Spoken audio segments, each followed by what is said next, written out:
Hello again, this is Alyssa Lucadamo continuing my digital evidence portfolio for Wilmington University's Gifted and Talented Practicum course. This presentation focuses on the National Association for Gifted Children, CEC, Teacher Knowledge and Skill Standard 3, Curricular and Content Knowledge.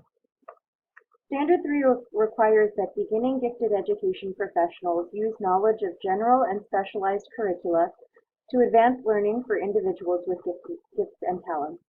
The first two substandards are also included on this slide and will be addressed in the first part of this presentation. In my discussion of Standard 3, I'll be showing artifacts created for the drama unit I teach in my 8th grade English Language Arts class. During the unit, students develop their reading, writing, and research skills while reading the paired texts Romeo and Juliet and West Side Story. In order to build background knowledge necessary to understand the context of Romeo and Juliet, I've created a web quest that my students work in small groups to complete.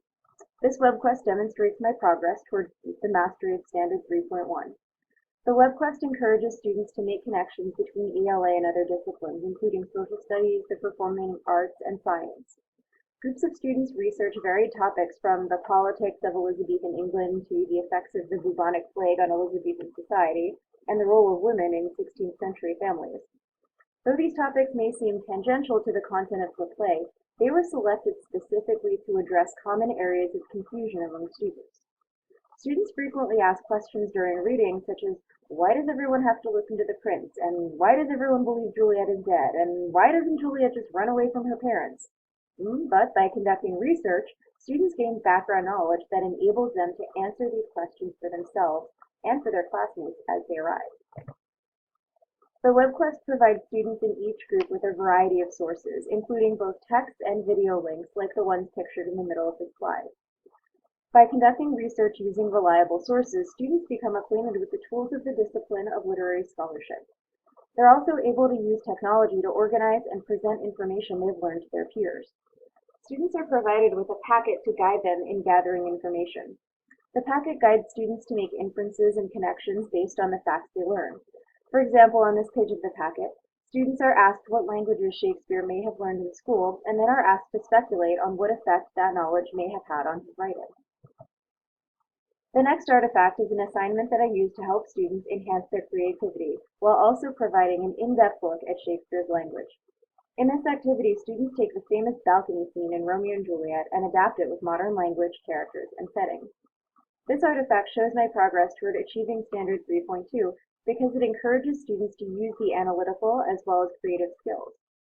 In order to rewrite the scene, students must read the original closely to understand what the characters are saying to one another. Then students must employ their creativity to place the scene in a new, updated context. The next few artifacts address my implementation of Standards 3.3 and 3.4, which relate to the use of assessment data to plan instruction and curriculum, and modifying the curriculum to adapt to the needs of a wide variety of students with gifts and talents. The drama unit begins with a pre-assessment on some of the unit's major literary concepts, theme, symbolism, and inferencing. Students complete a brief quiz on these concepts, which helps to guide my selection of instructional strategies and curricular materials. The results of the pre-assessment also help me to group students within the class for specialized instruction. Some of the instructional and curricular materials I use in the drama unit are displayed here. For students who struggle to understand symbolism, I often use simpler stories to reinforce the concept. In the example on this slide, the students read the fable, The Goose with the Golden Eggs, and reflect on the man in the story as a symbol of greed. I also use the symbolism graphic organizer pictured in the bottom right corner to reinforce the concept of symbolism using symbolism in the play. To reinforce the concept of theme, students work together to brainstorm a class list of themes from Romeo and Juliet, as is seen in the lower left corner of the slide. Then students complete a writing activity that requires them to relate one of the themes in the play to a contemporary song. Finally, the photo in the upper right depicts a scene from the 1968 film version of Romeo and Juliet. As students read each scene from this challenging text, I show clips from the film to help them make sense of the plot and characters. Students who have difficulty making inferences about the text because of the unfamiliar vocabulary and sentence structure are often able to demonstrate greater comprehension when the text is paired with the film.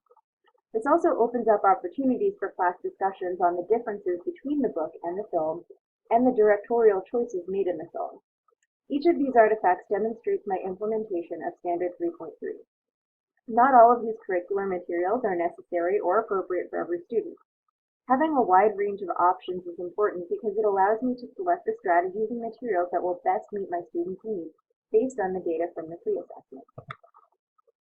Standard 3.4 requires that beginning gifted education professionals understand that individuals with gifts and talents demonstrate a wide range of advanced knowledge and performance levels and modify the general or specialized curriculum appropriately. As I reflect on my learning and my students' learning, the phrase wide range of advanced knowledge and performance levels jumps out at me. This phrase forces me to bear in mind the diverse background knowledge and prior experiences my students bring to the classroom. As a former English major and an unabashed Anglophile, I've often felt that teaching Shakespeare is one of the major perks of my job. However, recently I've begun to realize that the focus of the drama unit is not just on presenting Shakespeare to students. It's about introducing my students to a way of looking at literature. Many students approach Shakespeare with trepidation because their parents or their siblings did not like reading the plays, or because their own talents lie in disciplines other than reading. By bringing my students to the content through research and creative tasks, as well as through connections to the modern world and to other disciplines, I'm able to instill in students an understanding of why this text is significant in English literature, and also relevant to their lives. They can apply the same techniques of research, analysis, and creative adaptation to any highly complex text they may encounter. Because I approach the drama unit like a literary scholar, my students learn the skills necessary to approach other texts like literary scholars themselves.